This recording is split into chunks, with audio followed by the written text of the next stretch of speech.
अजित पवारांच्या विमान अपघाताला 5 दिवस उलटले असले तरी त्यांच्या या अपघाताबाबत अनेक शंका या उपस्थित करण्यात येत आहेत। राष्ट्रवादी आमदार अमोल मिटकरींनी काही गंभीर प्रश्न उपस्थित करत तो अपघात होता की घातपात असा सवाल उपस्थित केलाय।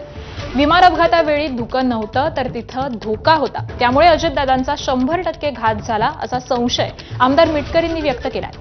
तसंच राष्ट्रवादीच्या नेत्या रुपाली ठोंबरे पाटलांनी अजित पवारांचा घात की अपघात याची पारदर्शक चौकशीची मागणीही केली आहे। विमान अपघातात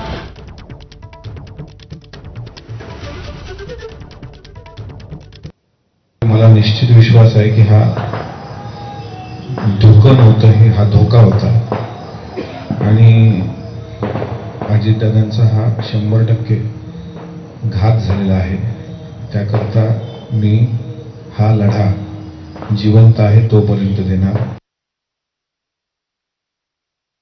अजितदादांचा विमान अपघातात मृत्यू झाला तेव्हापासून आजचा 5वा दिवस आहे। अजूनही मेंदू बधीर झालाय, कळत नाहीये का झाले, कसं झालं, काय नाही आणि एवढं मोठं दुःख हलकं होणार कसं। परंतु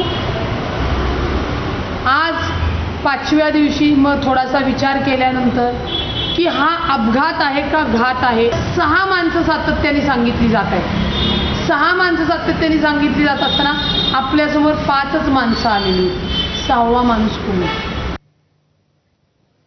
आणि विमान अपघाताची ही घटना दुःखद आहे। अनेक वेळा कार्यकर्ते पदाधिकारी त्या ठिकाणी भावनेच्या भरामध्ये